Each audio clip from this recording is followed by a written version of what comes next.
يا أيها الذين آمنوا ادخلوا في السلم كافة ولا تتبعوا خطوات الشيطان إنه لكم عدو مبين. وقال النبي صلى الله عليه وسلم من أكل طيبا وعمل في السنة وأمن الناس بوائقه دخل الجنة. وقال النبي صلى الله عليه وسلم جئتكم بيضاء نقية لو كان موسى حيا ما وسعه إلا اتباعي او كما قال رسول اللہ صلی اللہ علیہ وسلم. میرے محترم بھائی اور بزرگوں، مشکاۃ شریف کی ایک روایت کا ایک ٹکڑا، دوسری روایت کا ایک ٹکڑا میں نے آپ کے سامنے پیش کیا. حدیث کے اندر اللہ کے حبیب نے 3 باتیں ارشاد فرمائی. جو آدمی حلال غذا کمائے، حلال روزی کمائے اور حلال کھائے. نمبر 2 وَعَمِلَ فِي السُّنَّةِ، سنت کے اوپر عمل کرے. پہلا نمبر رکھا گیا رزق حلال کا، دوسرے نمبر پر بیان کیا گیا عَمِلَ فِي السُّنَّةِ، آپ کی لائی ہوئی شریعت پر عمل اور آپ کی سنتوں کی پابندی. تیسرا نمبر وَأَمِنَ النَّاسُ بَوَائِقَهُ، لوگ اس کی تکلیفوں سے محفوظ رہے، پڑوسی اس کی تکلیفوں سے محفوظ رہے اور سماج اس کی تکلیفوں سے محفوظ رہے. آپ نے وعدہ دیا دخل الجنہ، وہ جنت کے اندر جائے گا. صحابہ نے کہا کہ یا رسول اللہ صلی اللہ علیہ وسلم، ایسے لوگ اس وقت بہت ہیں، اس لیے کہ وہ تو نورانی دور تھا. دور صحابہ میں یہ بات کہی گئی کہ ایسے لوگ تو اس وقت روئے زمین پر بہت سارے ہیں کہ جو حلال کماتے ہیں، آپ کی سنتوں کے پابند ہیں اور لوگ ان کی تکلیفوں سے محفوظ ہیں. آپ نے کیا فرمایا؟ میرے بعد بھی ایسے لوگ بہت آئیں گے.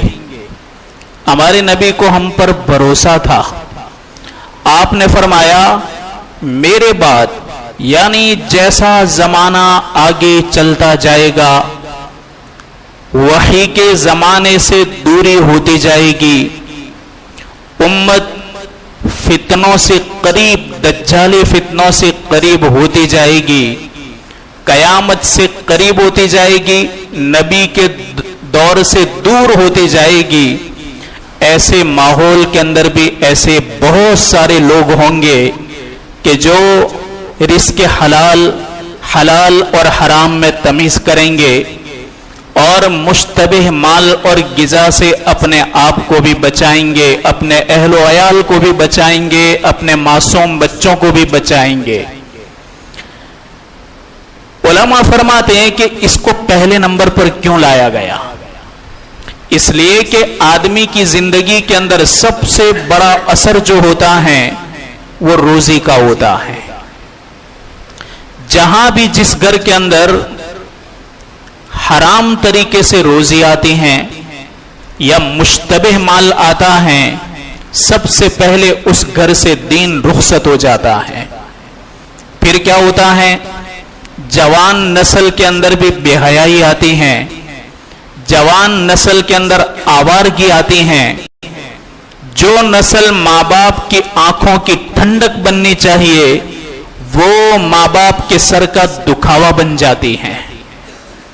اور جس نسل سے اور جن جوان بیٹوں اور جوان بیٹیوں سے ایک ماں باپ فخر کر سکتے ہیں، ان کے بہتر اخلاق کے ذریعے، ان کی دینداری کے ذریعے، ان کی عبادت کے ذریعے، میرے بھائیو یہ سب رخصت ہو جاتا ہے. جس گھر کے اندر حرام کی کمائی آتی ہیں اور ان کے پیٹ کے اندر حرام کا لقمہ جاتا ہے۔ میں نے آپ کے سامنے ایک قرآن کی آیت کا ایک ٹکڑا بھی پڑھا۔ یہ ٹکڑا نازل ہوا ہے عبداللہ ابن سلام کے بارے میں، بہت بڑے صحابی ہیں، اصل میں یہودیوں کے بہت بڑے عالم تھے عبداللہ ابن سلام۔ ہمارے نبی کو جب دیکھا، آپ مکہ سے ہجرت کر کے مدینہ تشریف لے گئے، اور لوگ بھی ملنے جاتے، عبداللہ ابن سلام فرماتے ہیں میں بھی آپ کی ملاقات کے لیے گیا، میں نے آپ کے چہرے مبارک کو پہلی مرتبہ دیکھا، میں نے آپ کے چہرے کو دیکھ کر کہہ دیا کہ یہ کسی جھوٹے کا چہرہ نہیں ہے، یہ سچے نبی کا چہرہ ہے۔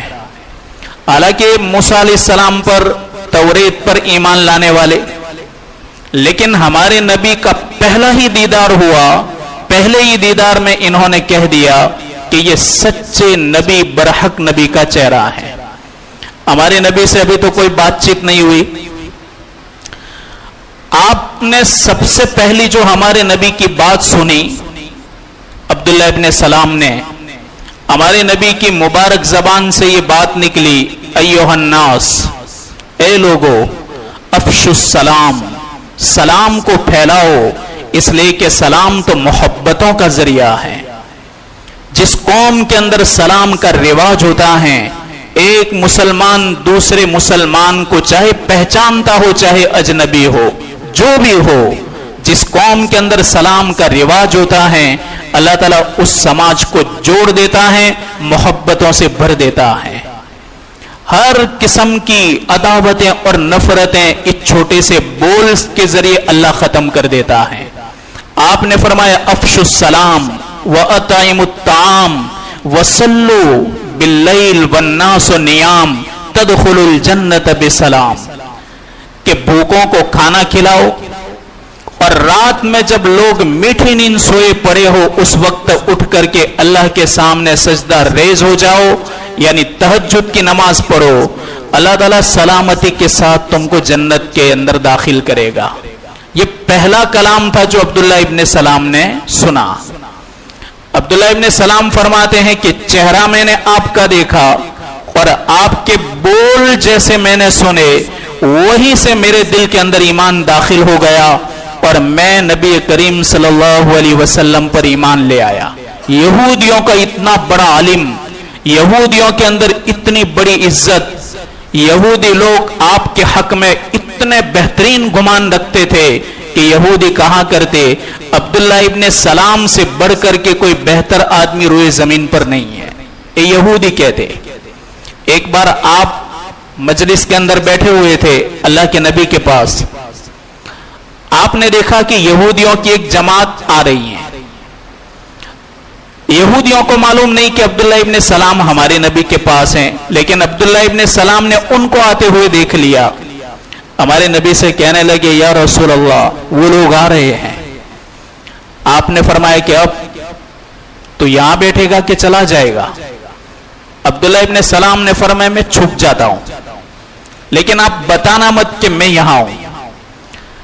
وہ صحابی رسول چھپ گئے، یہودیوں کی جماعت ہمارے نبی کے پاس آئی، بیٹھ گئے اور میٹھی چکنی چپڑی باتیں شروع کر دی۔ آپ نے ان سے ایک سوال کیا کہ عبداللہ ابن سلام تم یہودیوں کے درمیان کیسا آدمی ہے؟ یہودیوں نے کیا کہا کہ ہمارا پوپ اور پادری ہوا عالم، ابن عالم، ابن عالم، ابن عالم۔ عبداللہ ابن سلام بھی عالم، اس کا باپ بھی عالم، اس کا دادا بھی عالم، اس کا پردادا بھی عالم، اور ابن سلام جیسا کوئی آدمی مدینے کے اندر نہیں ہے۔ آپ نے یہودیوں کو ایک سوال کیا کہ عبداللہ ابن سلام اگر ایمان لے آئے تو؟ یہودی تو بڑے مکار ہوتے ہیں، یہود کیا کہنے لگے کس پر ایمان لے آئے؟ آپ نے فرمایا مجھ پر، نبی آخر الزماں پر۔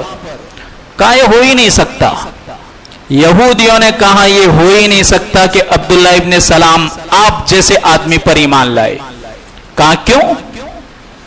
یہودی کہنے لگے آپ تو انپڑھ ہیں، ہمارے نبی کو کہنے لگے آپ امی ہیں، ان پڑھ، اور ابن سلام اتنا بڑا عالم، وہ اتنا بڑا عالم آپ ان پڑھ پر ایمان لے آئے، ہو ہی نہیں سکتا۔ یہودی کہنے لگے ہمیں معلوم ہے کہ آپ کو نہ لکھتے آتا ہے، نہ آپ کو ریڈنگ کرتے آتا ہے، نہ پڑھتے آتا ہے، یہ ہو ہی نہیں سکتا کہ ہمارا اتنا بڑا عالم ان پڑھ ایمان لائے۔ آپ نے دوسری مرتبہ پوچھا، نہیں نہیں اگر وہ ایمان لے آئے تو، لیکن وہ ماننے کے لیے تیار نہیں ہوئے۔ عبداللہ ابن سلام چھپے تھے، وہاں سے پیچھے سے نکلے، ہمارے نبی کے پاس کھڑے ہو گئے، کھڑے ہو کر کے یہودی سنے اس طرح کیا کہا، اشہد ان لا الہ الا اللہ واشہد ان محمد رسول اللہ، ہمارے نبی کے کندھے پر ہاتھ رکھ کر کہا کہ میں ایمان لایا اس نبی پر۔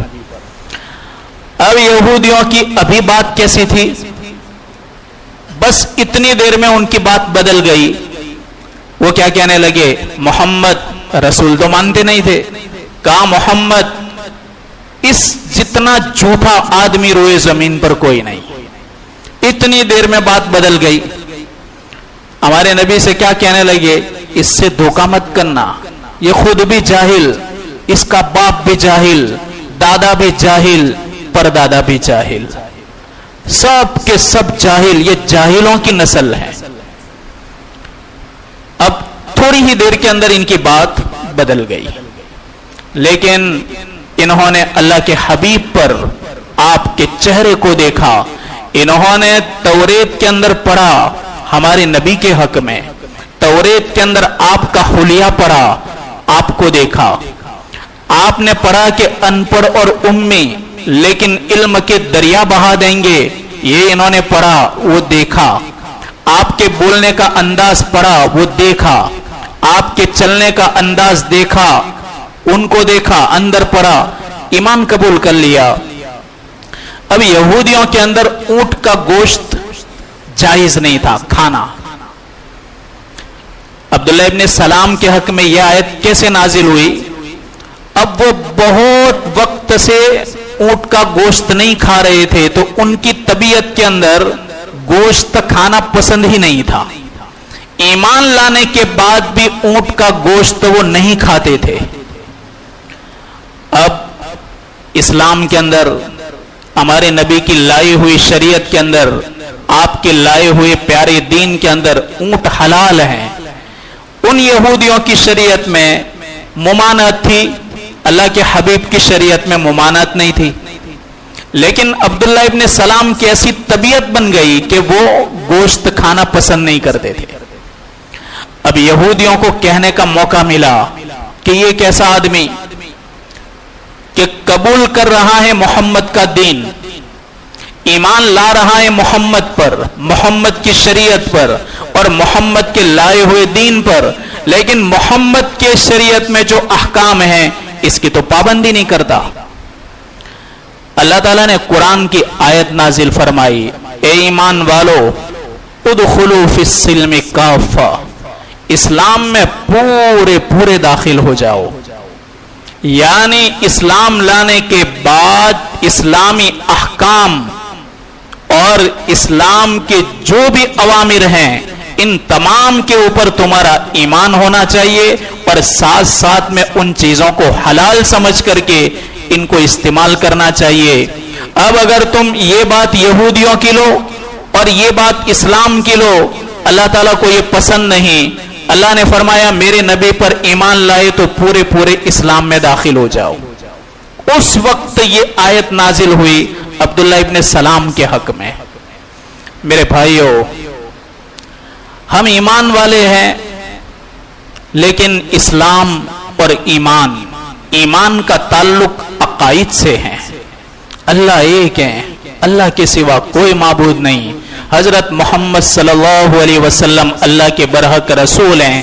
جنت برحق، جہنم برحق، پل صراط برحق، پھر قبر کے سوال جواب برحق، آخرت برحق، یہ سب ایمان ہے۔ اسلام کیا ہے؟ اسلام کے معنی فرما برداری۔ اسلام کے اندر جتنے بھی اوامر ہیں، یعنی جن کاموں کو کرنے کا حکم دیا اور جن کاموں سے اللہ نے ہم سب کو روکا، ان دونوں کی ہم رعایت کریں تو یہ اسلام ہے۔ اسلام کے اندر سلامتی، بولتے ہیں ایمان کے اندر امن ہے، اسلام میں سلامتی ہے۔ سلامتی اس طرح کہ اسلام لانے کے بعد آدمی مانتا ہے، ہم بے لگام نہیں ہیں، ہم بے لگام نہیں۔ آپ نے فرمایا ترکت فیکم امرین لن تضلوا ما تمسکتم بہما کتاب اللہ و سنت رسولہ، میں تمہارے درمیان دو مضبوط رسیاں چھوڑ کر کے جاتا ہوں، ان دونوں رسیوں کو اگر تم نے مضبوطی سے پکڑ رکھا تو کبھی بھی تم گمراہ نہیں ہوں گے، ایک اللہ کی کتاب اور ایک اللہ کا لایا ہوا دین۔ ان دونوں میں سے جس رسی کو امت نے چھوڑ دیا، اللہ تبارک و تعالیٰ نے دنیا ہی کے اندر ان کو ذلیل و خوار کر دیا۔ آپ پرانی تاریخ پڑھیں، بغداد، بصرہ، کوفہ، ایک زمانے میں بڑے شہر وہ آباد تھے کہ علم کے مرکز سمجھے جاتے تھے، لیکن میرے بھائیوں جب وہاں ایک ایسی ہوا چلی کہ اللہ کی کتاب کو پسے پشت ڈال دیا، لوگوں نے قرآن کو صرف تلاوت تک رکھا، لوگوں نے قرآن کو صرف نماز تک رکھا، لوگوں نے قرآن کو صرف تراویح تک رکھا، اور ان کی زندگیوں سے قرآن نکلا اور ان کے گھروں سے قرآن نکلا اور اللہ کے حبیب کا لایا ہوا دین نکلا۔ میرے بھائیو اس کے عوض میں ان پر تاتار جیسی قوم کو اللہ نے مسلط کیا۔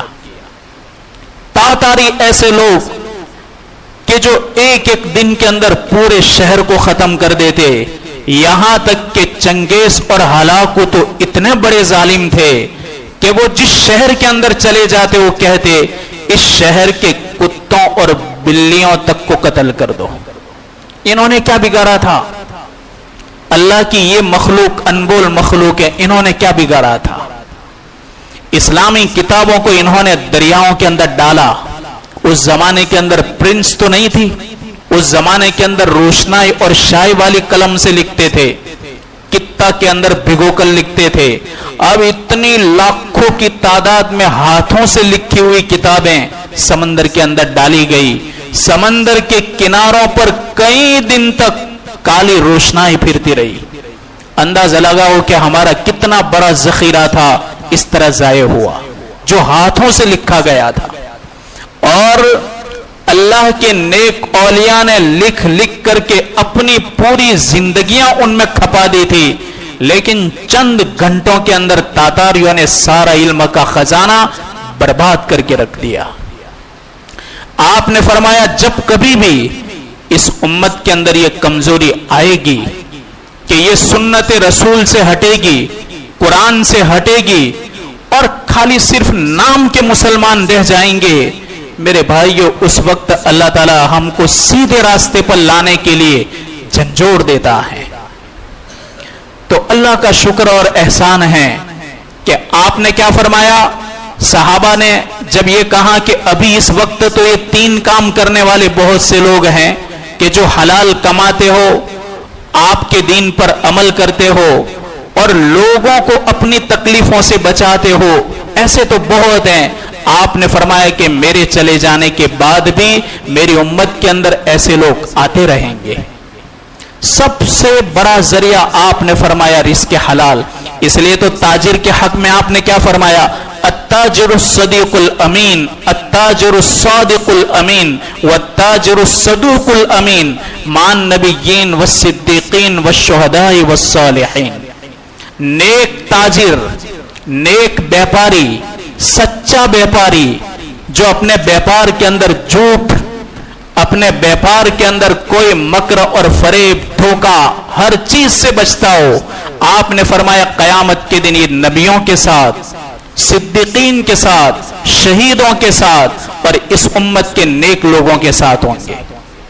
نیک تاجر، سچا تاجر کہ جو اپنی زبان سے کسی کو دھوکہ نہ دے اور بیچنے کے لیے چرب زبانی استعمال نہ کرے، ایسے آدمی کو اللہ تعالیٰ نبیوں کے ساتھ کھڑا کرے گا۔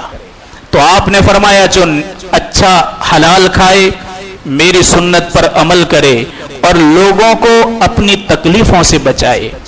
حضرت امام ابو حنیفہ رحمۃ اللہ علیہ کتنے بڑے آدمی ہیں. ہم جو نماز پڑھتے ہیں آہستہ آمین بولتے ہیں. جب امام صاحب سورہ فاتحہ پڑھتے ہیں ہم آمین آہستہ بولتے ہیں. آپ نے حرم کے اندر سنا ہوگا لوگ زور سے آمین بولتے ہیں. ہم خالی ایک بار ہاتھ اٹھاتے ہیں تکبیر تحریمہ اللہ اکبر.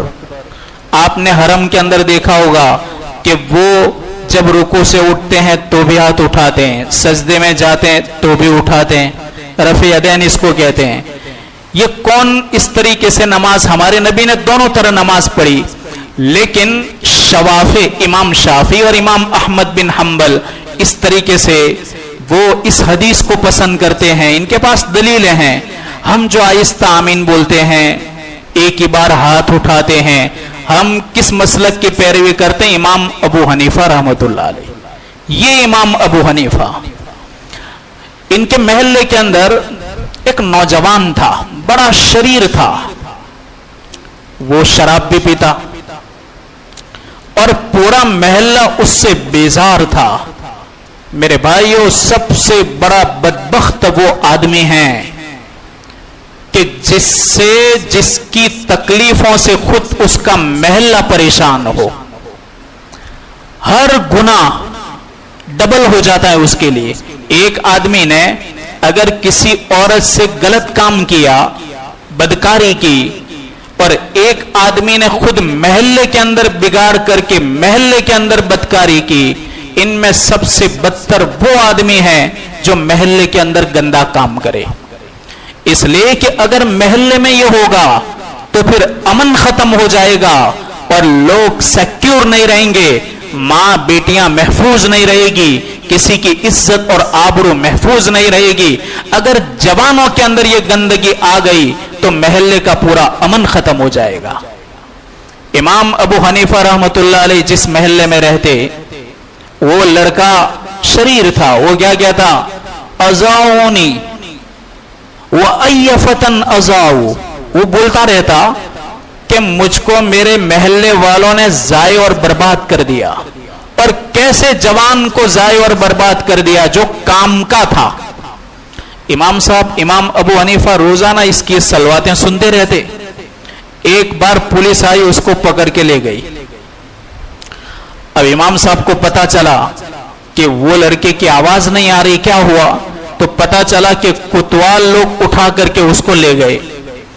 آپ گورنر کے پاس گئے. گورنر کے پاس گئے تو گورنر کھڑا ہو گیا آپ کی عزت کے لیے, آپ کے اکرام کے لیے. امام ابو حنیفہ نے فرمایا کہ میں ایک سفارش لے کر آیا ہوں. کہاں کیا ہوا؟ کہا ہمارے محلے کا ایک جوان ہے, آپ کی پولیس اس کو پکڑ کے لے آئی ہے. کہا کہ بہت سارے نوجوان ہیں, اب آپ دیکھو کہ آپ کے محلے کا کون سا ہے. اب امام صاحب نے دیکھا تو بہت سارے جوان تھے. آپ نے پہچان کر کہا کہ یہ جوان ہے, اس کے حق میں بھلامن لے کر آیا ہوں کہ آپ اس کو رہا کر دو. گورنر نے کہا کہ آپ اتنے بڑے آدمی ہو, اگر آپ کہیں گے, آپ اتنے بڑے عالم ہو, اگر آپ کہیں گے کہ یہ سب چھوٹنے کے قابل ہیں تو میں سب کو چھوڑ دوں گا. اسلامی اصولوں اور ضابطوں کے لحاظ سے آپ بہت بڑی شخصیت ہیں. آپ کہو تو سب کو ہم چھوڑ دیں گے, آپ کہیں کہ اس کو چھوڑو تو آپ جیسے کہیں. امام صاحب نے کہا اس کو چھوڑ دو. اب امام صاحب کوئی غلط سفارش لے کے نہیں گئے ہوں گے.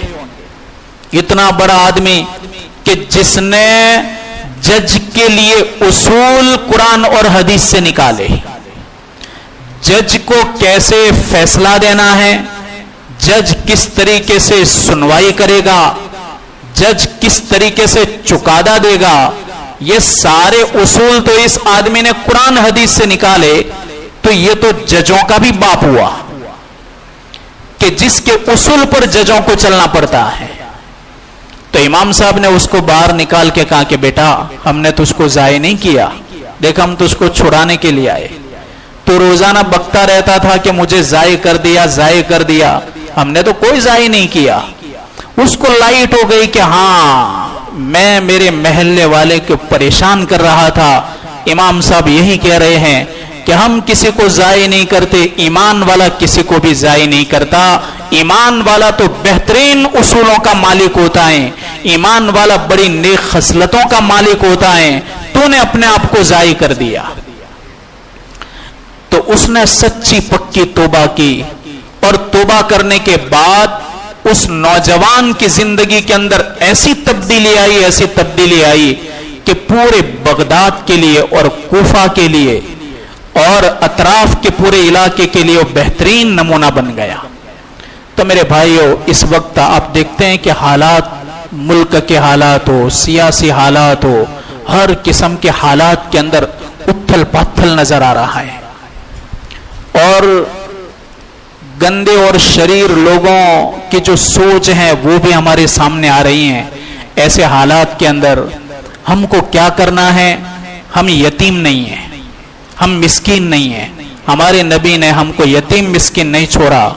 ہمارے پاس اللہ کا شکر ہے کہ علماء دین ہیں، ان کی رہنمائی میں رہ کر کے کن حالات میں کیسے نپٹا جاتا ہے، اور ہماری کیا کیا کمزوریاں ہیں، کون سی غلطیاں ہیں، جن غلطیوں سے ہمیں باز آنا ہے اور جو کمزوریوں کا سدھار لانا ہے، یہ ہمارے پاس بہترین ٹائم اور وقت ہے۔ میرے بھائیوں، وقت چلا جائے گا اور ہماری نسلیں ہم سب کو گالیاں دے گی کہ ان ہمارے بڑے بڑوں نے ہم کو بہتر ماحول نہیں دیا تھا۔ اس کے نتیجے میں آج ہم یہ دن دیکھ رہے ہیں۔ اچھے لوگ ہیں، اچھوں خاصوں کو میں بھی پہچانتا ہوں، عقل مند ہیں، پڑھے لکھے ہیں، یہاں کا طبقہ الحمدللہ بہت ہوشیار ہے، اللہ نے بڑی صلاحیتوں سے نوازا، آپ کے جوان لڑکے بھی بڑے باصلاحیت ہیں۔ تو ایسے حالات کے اندر ہم کو کس طریقے سے متحد ہو کر کے اور محنت کر کے، ایک تو جب تک ہمارے معاشرے کے اندر خرابیاں رہے گی تب تک میرے بھائیوں ہم کبھی بھی اللہ کو راضی نہیں کر سکتے۔ سب سے پہلے تو ہمارے ایسی مینٹالٹی کیوں بنتی ہے؟ جوان بیٹوں اور بیٹیوں کی مینٹالٹی کیوں ایسی بنتی ہے؟ یہ گندے راہوں پر کیوں چلے جاتے ہیں؟ اس کی وجہ یہ ہے کہ وہ مسجدوں سے دور ہیں، دین کی باتوں سے دور ہیں۔ تو ایسے گندے ماحول میں گئے گزرے دور کے اندر اب پرانا دور آپ نے جو دیکھا وہ گیا۔ ہمارے بڑے بوڑھے ہیں 60 سال اوپر کے، انہوں نے جو شرم حیا دیکھی اب وہ نہیں آ سکتی۔ انہوں نے جو پاک دور دیکھا گھروں کے اندر وہ نہیں آ سکتا۔ جوان اور ینگ لڑکوں کے اندر جو شرم حیا انہوں نے دیکھی اپنے زمانے کے اندر وہ نہیں آ سکتی۔ اب تو ہم دجال کے قریب جا رہے ہیں اور دجالی فتنوں کا سامنا ہے۔ ایسے وقت کے اندر ہماری بہت ساری ذمہ داریاں ہیں، ان ذمہ داریوں کو ہمیں سمجھنا چاہیے۔